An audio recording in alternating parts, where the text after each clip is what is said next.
From kitchen so spotless they earned rare praise from Chef Ramsay. I mean, look, dates, labels, everything sectioned off. Wow.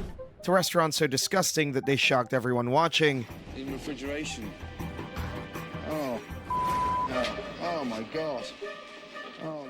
These are the cleanest versus the most disgusting restaurants Gordon Ramsay ever encountered on Kitchen Nightmares, starting with Old Neighborhood. When Gordon Ramsay arrived here, it immediately felt like the place was stuck in the past from the worn-out sign outside.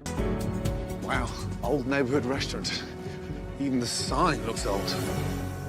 Right away, he meets the owners, Randy and Alexa, and things start to get really weird. I'm Alexa. Alexa, nice to see you. Nice to meet you. Likewise.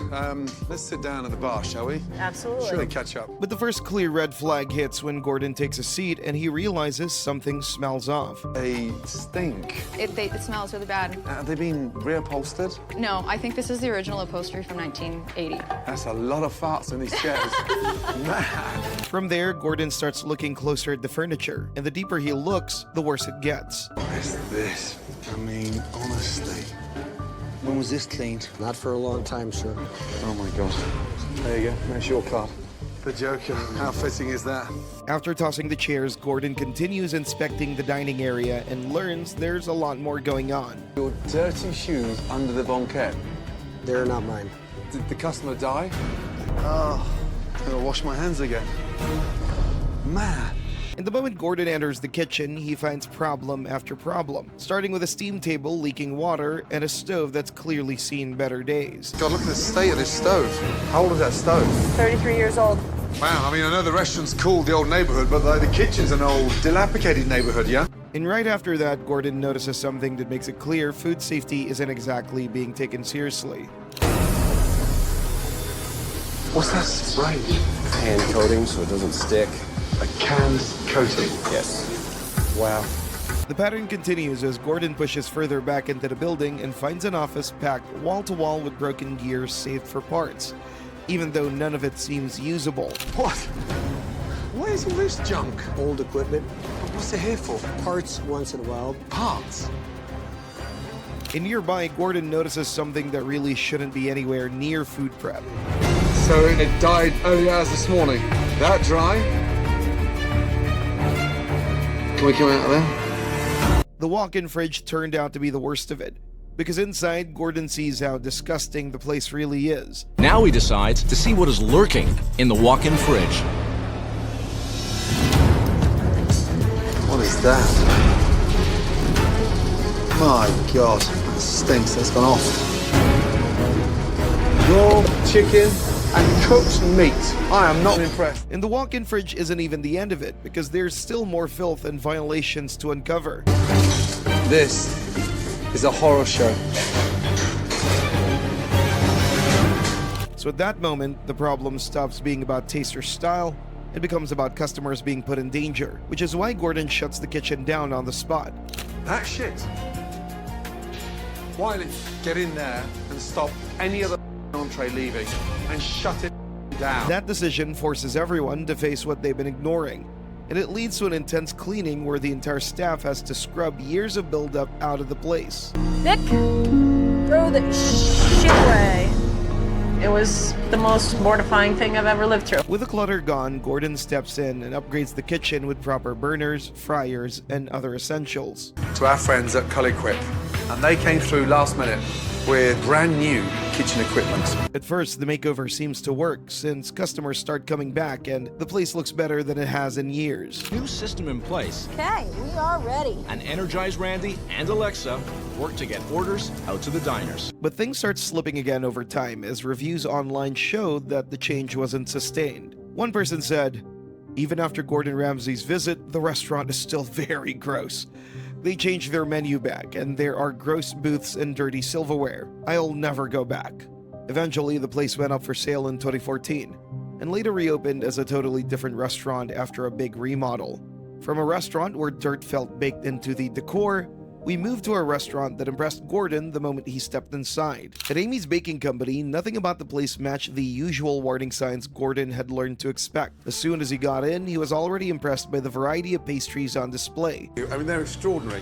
Thank you, that's very nice. It means a lot coming from you. Any of that store-bought? No. The restaurant is beautiful. Thank you. More than just a nice entrance, the kitchen was cleaner than Ramsay expected the second he walked in. You want the jacket? No, you don't need it. You don't need it. It's like a doctor's surgery in here. Yes, thank you, thank you. And then something Ramsay doesn't usually see when checking walk-in fridges was just how organized this one was. I mean, look, dates, labels, Yes, everything, yeah. sectioned off. Wow, what a pleasure. On top of that, it wasn't just about how things looked. When Ramsay tasted a pastry, he was immediately blown away. Do. That's lovely. Thank you. And the ganache as well. Thank you. That's beautiful. Oh, God. At first, the restaurant looked perfect, but neatness and delicious desserts could only go so far. Once Ramsay got a closer look at how things really ran, it was easy to see why they needed help. The only server in this country I know. that doesn't get tipped out. So where do the tips go? The owner. And when he brought it up to the co-owner, Sammy, he couldn't have cared less. 3 orders by myself and send them already to the... You're the owner. I'm doing the most of the job. Wow. Later on, one of the most intense confrontations in the show unfolded.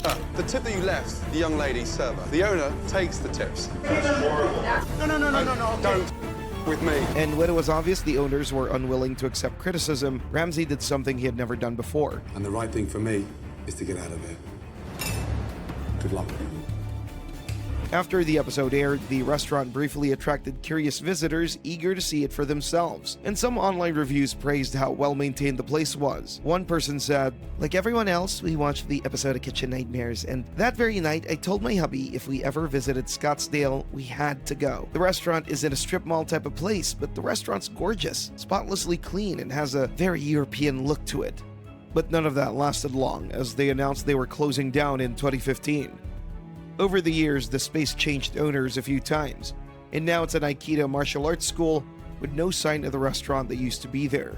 After a kitchen that looked picture perfect but really wasn't, next is a place where getting in itself became the first red flag. This episode of Kitchen Nightmares gets off to a weird start when Gordon Ramsay arrives at the Secret Garden in Moore Park, California, only to find it locked up during business hours.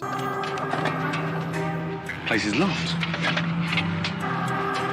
Where's the entrance? So instead of being welcomed in, he had to slip through a side entrance, which already gives a sense that something is off. Bloody hell.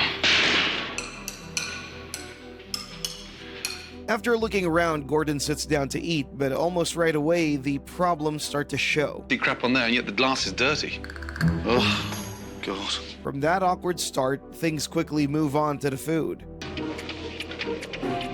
Whoa, Jesus. That's disgusting. Once Gordon starts pointing out the issues, Michelle, the owner, is quick to push back. I've just sat there for the last hour and had one of the worst meals I've ever eaten.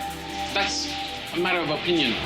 Then the real trouble began when Ramsay inspected the kitchen and storage spaces and saw how bad the mess was.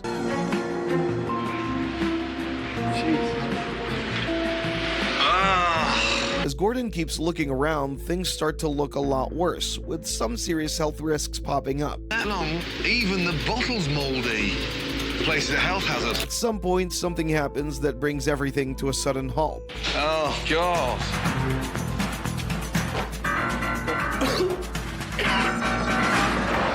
More signs of sloppy handling come into view, making it clear things aren't being taken seriously. You work? There's finger marks in there where someone's gone in with their hands. That's how you work? Sometimes, yeah. Sometimes. And the whole time, Michelle just kept getting defensive. Yeah, with the attitude that has no idea what's going on. Insults me, tells me that he doesn't have to, his restaurant bullshit. Since arguing was getting nowhere, the next day, Gordon shut the restaurant down and staged a public wake-up call. This morning, I've shut the place down, I've boarded it up, I'm going to make him understand if he doesn't start changing and listening to what I'm trying to say, that's what the end result.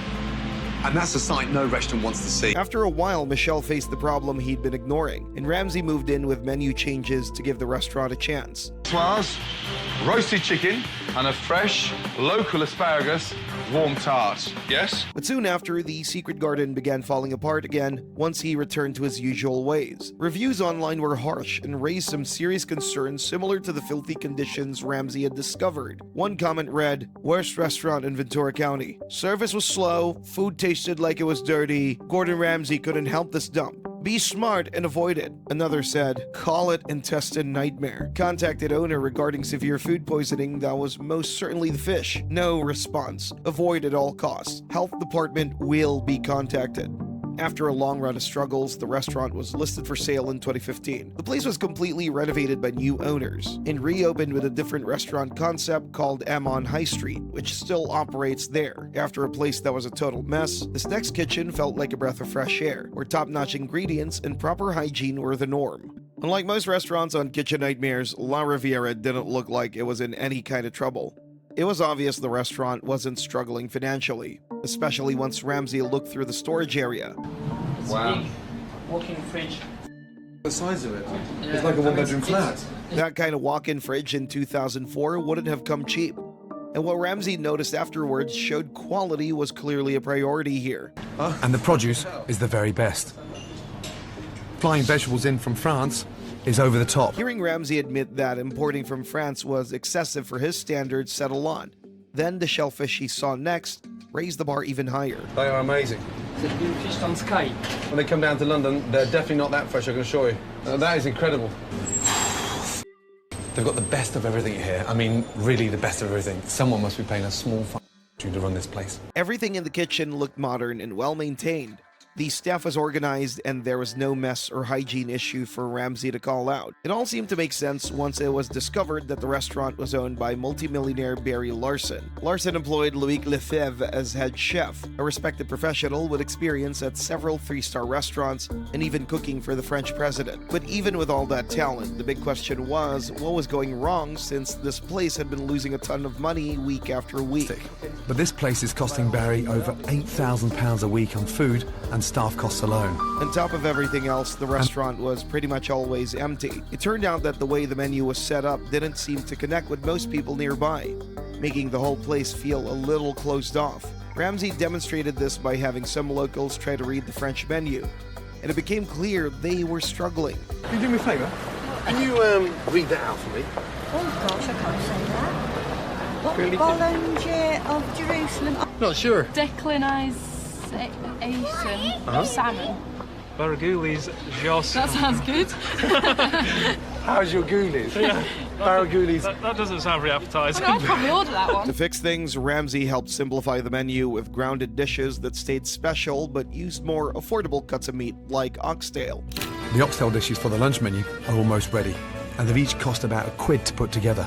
After the changes, the restaurant was renamed Abstract and began to do well and even earned a Michelin Rising Star Award in 2007. The relationship between the owner and the chef got rocky over time, and Chef Lefebvre left in 2007 after a dispute with Larson. The spot ended up closing in 2009 when the recession hit. The spot later turned into Contrast Brasserie, which is still open today.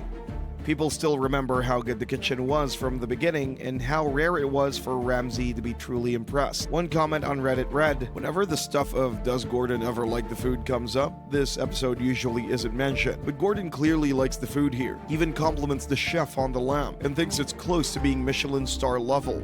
After seeing a kitchen so polished it barely needed notes, Gordon's next stop swung hard in the opposite direction the moment he walked inside. Oceana Grill is smack in the middle of the busy Bourbon street scene, surrounded by heavy foot traffic, and even Ramsay instantly calls out the location as Bourbon Street.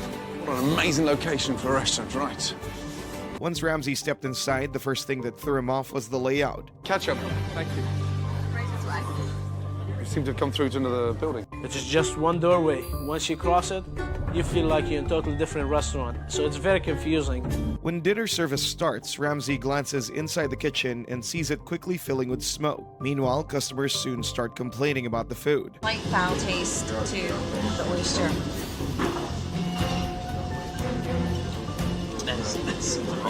Gordon then inspects the kitchen equipment and notices something important isn't functioning properly.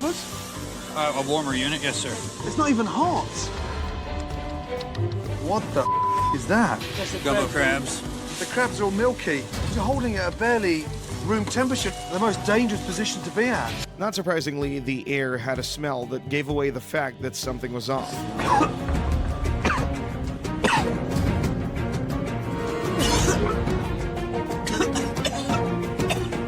Just smell them. Smell them. Oh! The more he looked around, the more problems kept showing up. Taking out containers and sort of cleaning out your fridge from time to time. At that point, carrying on as normal just wasn't possible. Ramsay had to put a stop to all of it immediately. Yeah? We cannot continue serving food like this. So yeah, we had to shut down the kitchen, and I do apologize about that.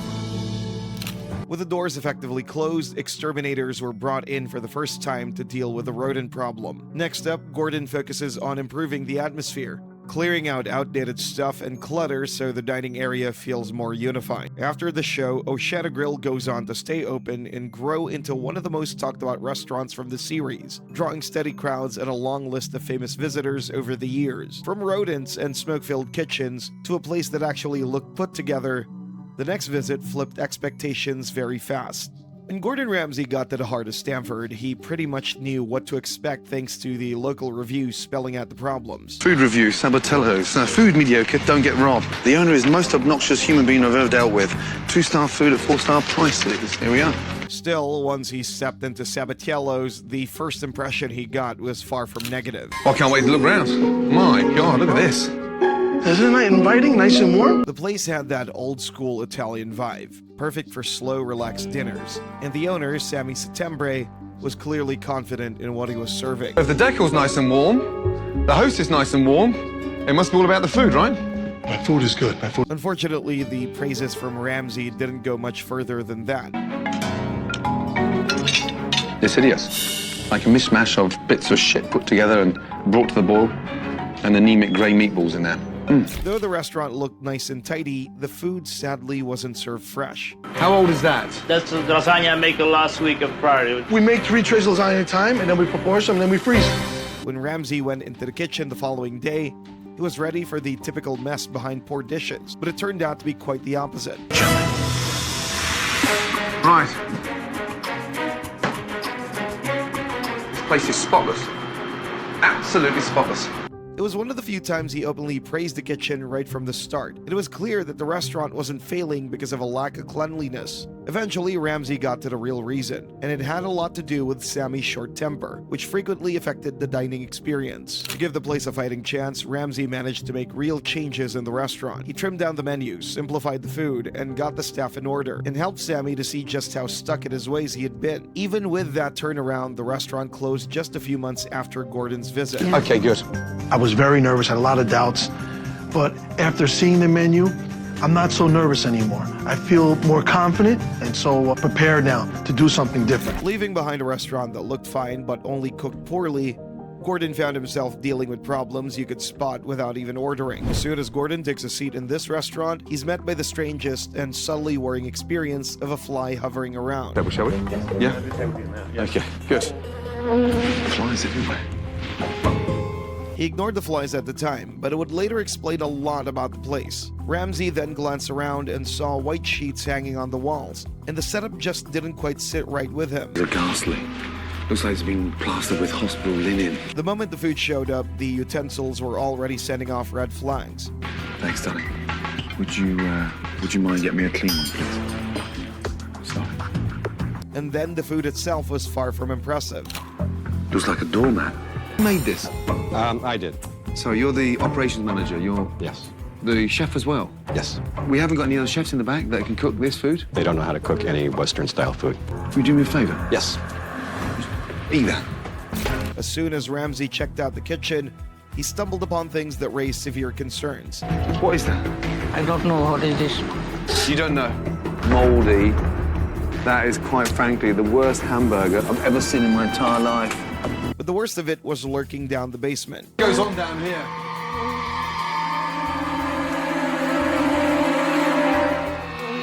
What's that smell? For God's sake! Look at that! Look! cockroach. Ramsay uncovered here was one of the filthiest kitchen areas the show has ever dealt with. Is that for rats or mice?